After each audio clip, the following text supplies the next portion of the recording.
Michaëlle Jean, bonjour. Bonjour. Merci de nous accueillir ce matin. Et donc, j'ai envie de vous demander, pour Michaëlle Jean, quelle est votre définition du mot pouvoir? C'est la capacité de faire bouger les lignes. C'est ça le pouvoir pour moi. Et de le faire avec tout ce qu'on a à offrir, tout ce qu'on est aussi. Il faut être aussi fidèle à soi-même. De pouvoir, c'est vraiment quelque chose qui est à l'intérieur. Et c'est un charisme, bien sûr. C'est vraiment une assurance. Le vrai pouvoir, pour moi, est synonyme de la liberté aussi, d'avoir une certaine liberté. Il ne faut pas non plus qu'on soit complètement inféodé au pouvoir. Il ne faut pas qu'on soit déterminé à l'avoir absolument au prix de sacrifices peu honorables. Je sous-entends, bien sûr.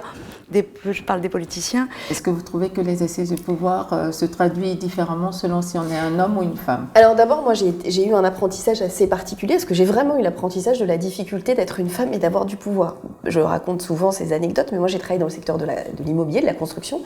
Et une des premières réunions de chantier que j'ai faites, il y avait donc un plombier, un étancheur, un menuisier. Je me suis assise avec le dossier pour ouvrir la réunion. Et il y a un des chefs d'entreprise qui a dit « On va peut-être attendre le patron avant de commencer ». Et je dis en fait, c'est moi là. Et donc, et de la même manière, travailler sur des chantiers avec des hommes qui n'ont pas l'habitude de travailler avec des femmes, et qui plus est, j'avais 25 ans au départ, des jeunes femmes, ça change. Moi, ça m'a changé mon caractère. Et quand on pense du pouvoir, l'image dans sa tête n'est pas nécessairement une image d'une femme.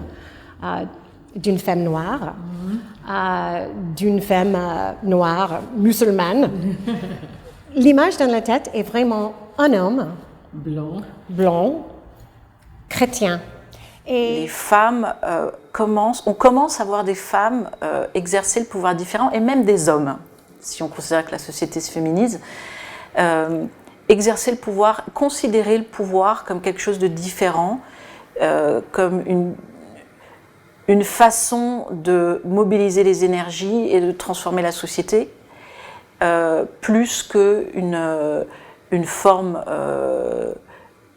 de pouvoir qu'on garde et qui nous rend conservateurs. Quand une femme montre un visage extrêmement...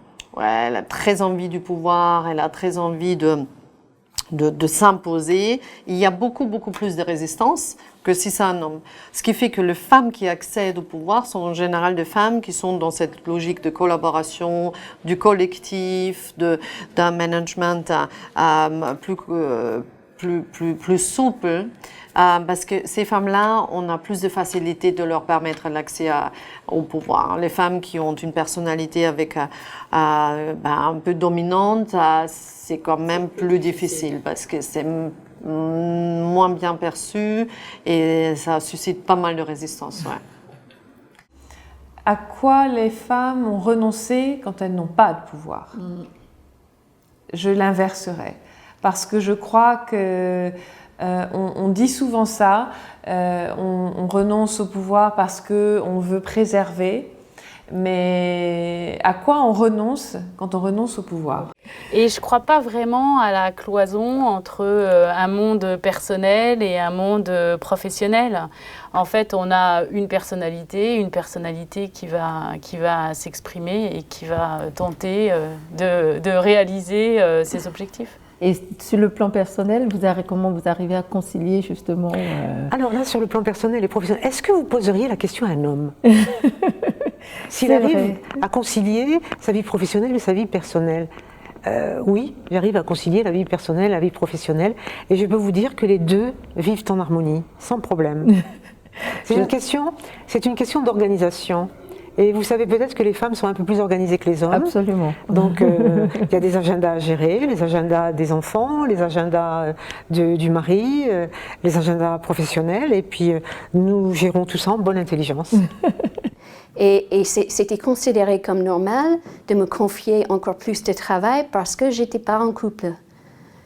Tandis que les hommes qui étaient, eux, en couple, ils avaient la possibilité de travailler sur des dossiers très importants parce qu'ils avaient justement une femme à la maison pour s'occuper de tout le reste. Donc, c'est curieux de dire que ça reste un peu traditionnel et un peu plus facile parfois pour les hommes de grimper les échelons parce qu'ils ont ce type de support à la maison. Et puis, les femmes dans les entreprises à des postes de responsabilité sont une minorité, donc peut-être qu'on peut dire qu'elles ont un comportement de minorité.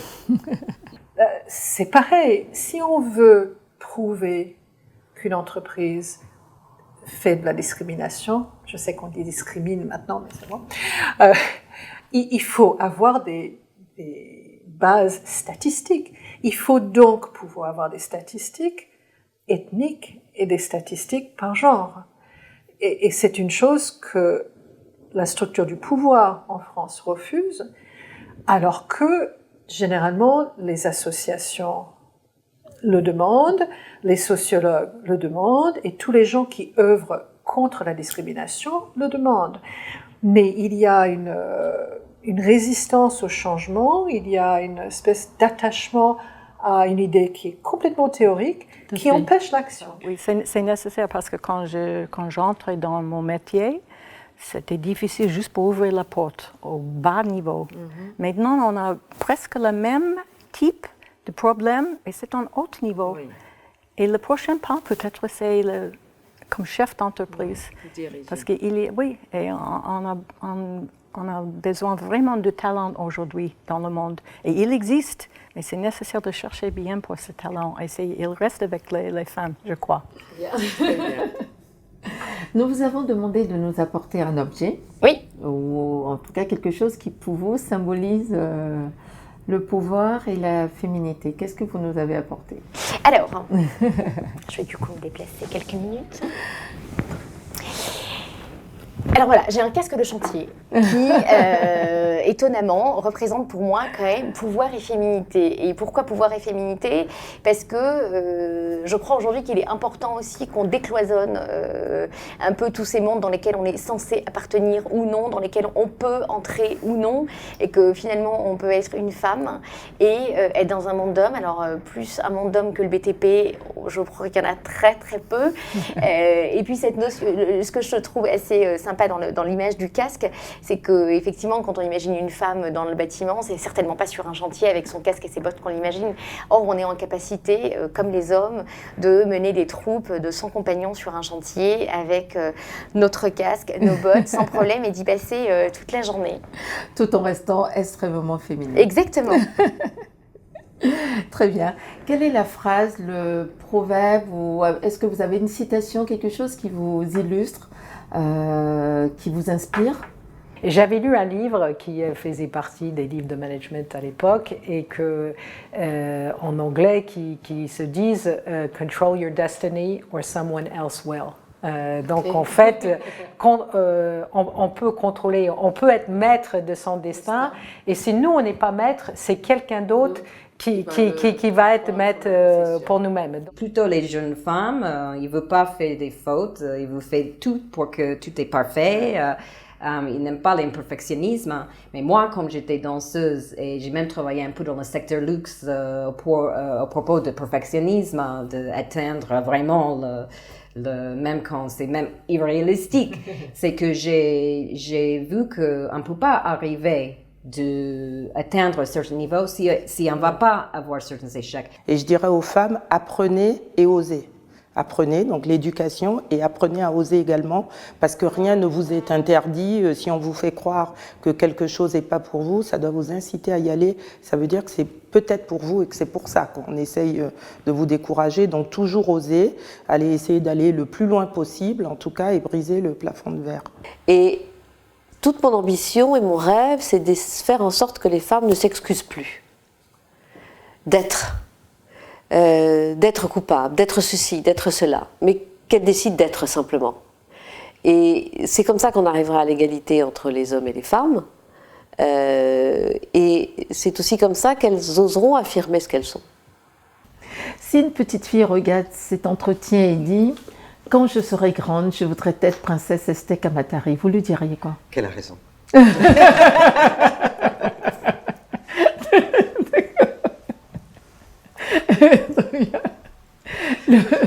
Elle a raison.